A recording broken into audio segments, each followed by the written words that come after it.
Okay दोस्तों नमस्कार, मैं ओम प्रकाश। दोस्तों आप सभी मित्रों से अनुरोध है कि आप हमारे वीडियो पे नए हैं, हमारे न्यूज़ चैनल पे नए हैं तो हमारे चैनल को लाइक, सब्सक्राइब, शेयर कर कमेंट बॉक्स में राय जरूर दीजिएगा। तो हम आपको आज बताना चाहेंगे कि इमरान प्रतापगढ़ी किस प्रकार से शायरी अंदाज में मौजूदा सरकार यानी बीजेपी की सरकार को योगी मोदी से लेकर अमित शाह तक पर तंज कसते हुए अजीबों की सैर सुनाई, जिससे सुनकर भारतीय जनता पार्टी के सन्न रहे।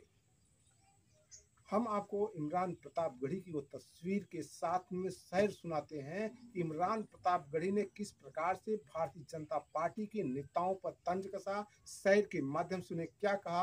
पहले आप इमरान प्रतापगढ़ी की वो सैर सुनिए, इसके बाद हम आपको आगे बताएंगे।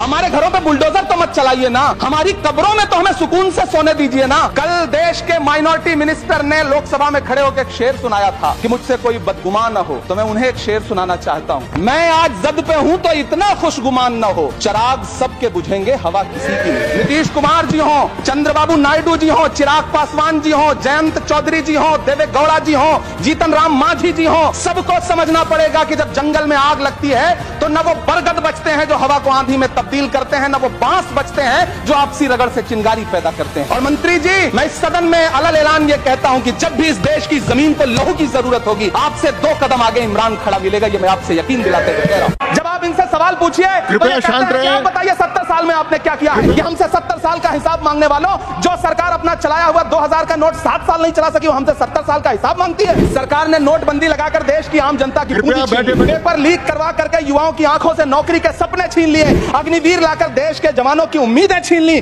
बुलडोजर लगाकर लोगों के आशियाने छीन लिए, महंगाई लाकर देश की जनता की थाली से निवाले छीन लिए और नारा लगाया कि हम तो सेवक हैं, 18-18 घंटे काम करते हैं। इन्हीं लोगों के लिए किसी ने शेर कहा है कि जो सच और झूठ में दूरी है वो दूरी समझते हैं, सियासी हाकिमों की हम भी मजबूरी समझते हैं, वो अपना हक समझते हैं निवाला छीन लेने को।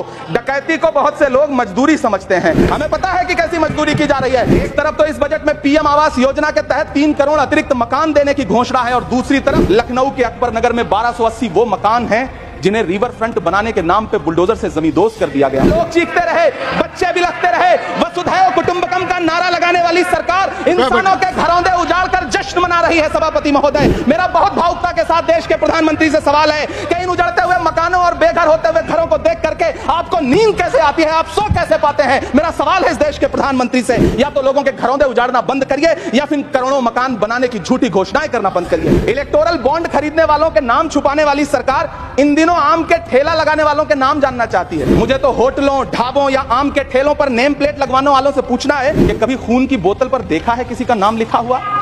इमरान प्रतापगढ़ी ने जिस प्रकार से भारतीय जनता पार्टी को एक आईना दिखाते हुए उन पर तंज कसा, भारतीय जनता पार्टी के प्रधानमंत्री, भारतीय जनता पार्टी के गृह मंत्री के लेकर वित्त मंत्री तक मौजूद रहे, लेकिन इमरान प्रतापगढ़ी के अंदाज को देखकर भारतीय जनता पार्टी के सांसदों में ऐसा सन्नाटा दिखने को मिला कि आप उस सन्नाटे को देखकर समझ सकते हैं, एक परिकल्पना कर सकते हैं किस प्रकार से इमरान प्रतापगढ़ी जो राज्यसभा सांसद है कांग्रेस पार्टी की तरफ से, उन्होंने मौजूदा सरकार पर हमला करते हुए उन्हें किस प्रकार का जवाब दिया। उनके जवाब के आगे भारतीय जनता पार्टी के नेता सब भौचक्के रह गए और उनकी बात को सुनने के अलावा किसी भी नेता में उनका विरोध करने का साहस नहीं हुआ।